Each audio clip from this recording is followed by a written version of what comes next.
Hello, everybody. This is Tim again here with another movie review. This time for the new "I Know What You Did Last Summer." I think this came out last year. I'm pretty sure, like towards the end of last year, maybe. Technically, I guess this is "I Know What You Did Last Summer" 2025. But yeah, as far as this franchise goes, I do like the first film. I don't think it's a good film. I don't think it's a great film. It's all right. It's like an all right basic slasher movie. It kind of just like capitalized on the success of Scream at the time and the whole meta horror craze that was coming in, and also with Kevin Williamson's popularity coming up and everything. So it was just came out at the right time. It never really needed a sequel. It was really a one-off film idea. But they made one anyway because they wanted to capitalize on the success of that first film. If it makes money, let's do it again. Fuck it, whatever. So they did I Still Know What You Did Last Summer, which was really bad. But that one, you can kind of like, if you just accept it for what it is and how silly it is, you can kind of have campy fun with it, really, if you just take it for what it is. But with this one, number 3 here, which really feels like a reboot for the most part of it, but it is one of those soft reboot things, like Ghostbusters Afterlife or other stuff that's come out, maybe and like Force Awakens, where soft reboot, or as it's kind of called now, like requel. It's basically where they do like a film that is more of a direct sequel to the first film that brings back some past characters or whatever in more minor roles, kind of similar to what they done with like Scream 5. But Scream 5 does it way better than what this film did. I'll go ahead and say that while I did not like this film, I didn't hate it. I felt like this film had good ideas and good concepts at times, but it feels muddled. It feels messy in the way it's put together. Basically, you got like this group of people who fuck up and do something in the summer, their last summer. And they accidentally cause a wreck where this dude like flies off the side of the road and goes down into the water in his vehicle, and you don't know who the guy is. Later on, at the end of the movie, you find out he was actually the boyfriend of one of the girls who was like part of the friend group, but kind of an outsider of the friend group as well, because her other friends, I guess, all had money and everything. So she was kind of meant to be similar to like the Ray character played by Freddie Prinze Jr. in the first 2 films, where he wasn't like a rich kid either, like the rest of them. But yeah, watching all that and everything, it feels like a reboot, like a start over. Like you really could have just played this as just like a new reboot that didn't have any of the characters from the other films in it at all. But then later on in the movie, they actually do bring in like Freddie Prinze Jr. and Jennifer Love Hewitt. And Jennifer Love Hewitt is barely in this. Like she maybe has like 2 scenes, feels like it. Like you really could have just like completely taken her out. Like I was surprised at how little she was here. And then you got Freddie Prinze Jr., who's in the movie more, and he gets to do more. And his acting is good in the film. He's never been a great actor, but he's good here. He's actually gotten better with each of these I Know What You Did Last Summer movies at this point. And even Jennifer Love Hewitt, she's good here as well. I don't think any of the acting from the other newer characters, the younger cast, is bad. You get some bad acting moments, but for the most part, for what this is a teen slasher, I think they're all okay. They're fine. Some of the direction that they get and in the way that they're supposed to act at times doesn't work, but it's not the fault of the actors. We get some good death scenes at times, like this one dude who gets like in a fight with the killer or whatever, and manages to like knock him down, but at the same time the killer's like cut the ever-loving fuck out of him, and he's like bleeding out outside of his house, and his dad comes out there, and the killer takes out his father. Takes him out with a hook like all the way through the side of the neck. It's a little CG, but it don't look too bad. Like you do get some kind of good death scenes here, like I was mentioning. Yeah, like the harpoon like goes through this dude or whatever, who's like the new husband or potential husband or whatever of one of the main characters' name. I believe the character's name might have been Danica. But yeah, overall, you get some good death scenes. Freddie Prinze Jr.'s character in this is one of the things that's kind of controversial for the movie that I've seen online, is that he turns out to be like the killer. Like it's him and this other character, Stevie, the female character, who was like the girlfriend of the dude that went off the side of the road. And Ray's motivation for helping her is underdeveloped, because you get the idea of like he's really close personal friends with her because he relates to her and everything and what she's been through and all that, and also because they were both kind of similar in terms of character, where she was kind of the outsider of her friend group and he was kind of the outsider of his friend group and all that, because neither one of them were rich or whatever. So you get the idea that he kind of related to her, and also he mentions that he like told her father he would take care of her and everything. Like the lines and stuff that you get between the two at times, they're delivered well between the actors, and they're not bad, but it's not developed enough. It feels like some stuff in this film was cut out for like time or pacing. And I know they changed the ending, because originally the ending was going to be is like the Freddie Prinze Jr.'s character comes on the boat and he like supposedly shoots the Stevie character, but of course you find out at the end that he didn't actually kill her. It was just a basically he probably shot her with blanks or whatever to make her fall overboard to make it look like she died so she could get away.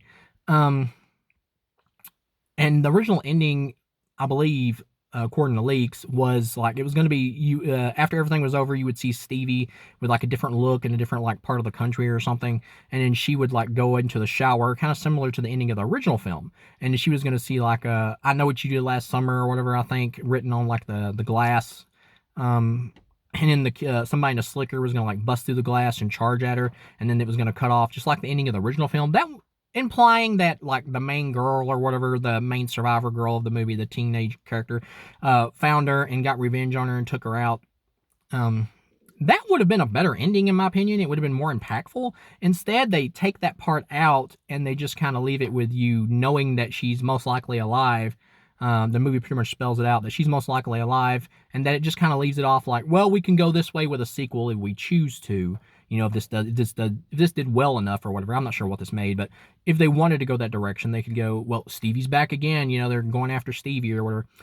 Yeah, I don't think you need that. And then there's like a bonus scene in the credits where I believe it's like Brandy, I think, the character or the actor who was in like I Still Know What You Did Last Summer, meeting like Jennifer Love Hewitt, where they get a letter or whatever saying they know what they did last summer. I'm assuming if they follow up on that, if this does get some kind of continuation with Jennifer Love Hewitt's character, that it may be like Ray has a brother or some shit or something and is coming for revenge or whatever. The whole thing with Ray being the killer, like Freddie Prinze Jr.'s acting at the end, it's good when he plays the killer. It's not bad.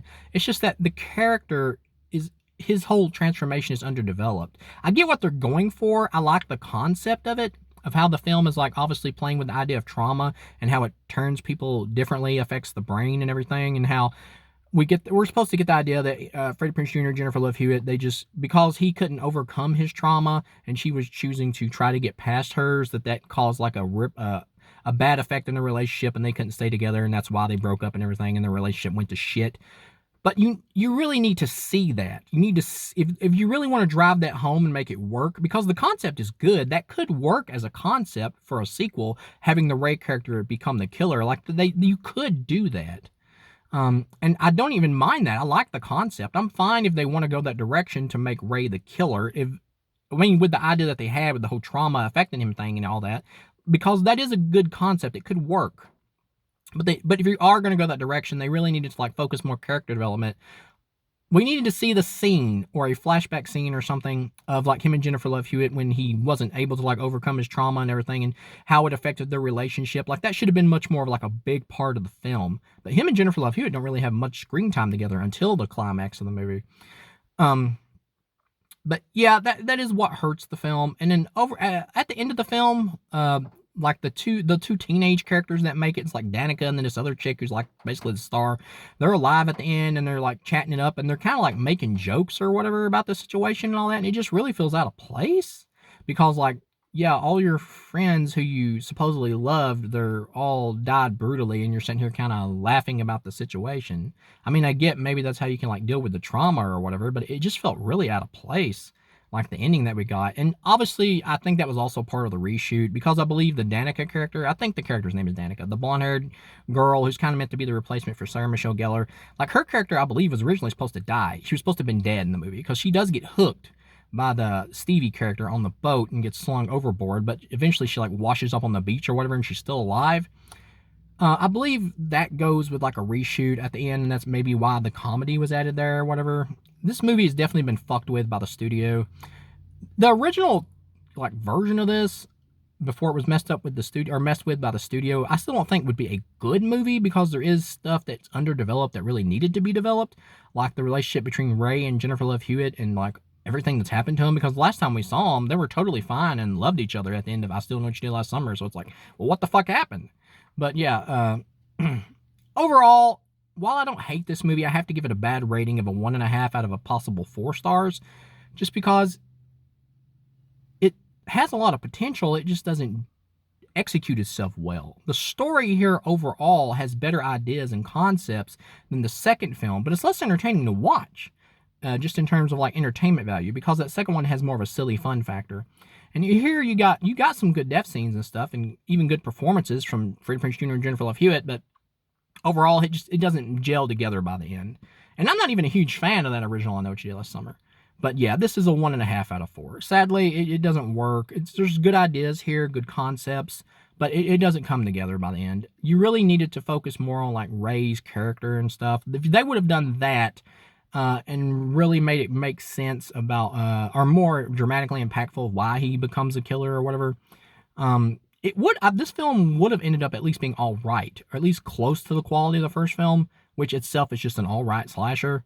But yeah, as far as I'm concerned, there's really only the first film in this franchise that I care about, and even that one I don't love, but it's all right. I like it. It's not a mind blower or anything. But yeah, overall, I would say just watch the first film. You really don't need to see any of these sequels that they've made. Really, to be honest, really, I think this is really a one-off concept. Despite some good ideas in this one, they're just not executed well and developed well. That you just watch the first film and be done with it. There just had no reason to be a franchise. So, thank you guys for watching, and I'll see you again.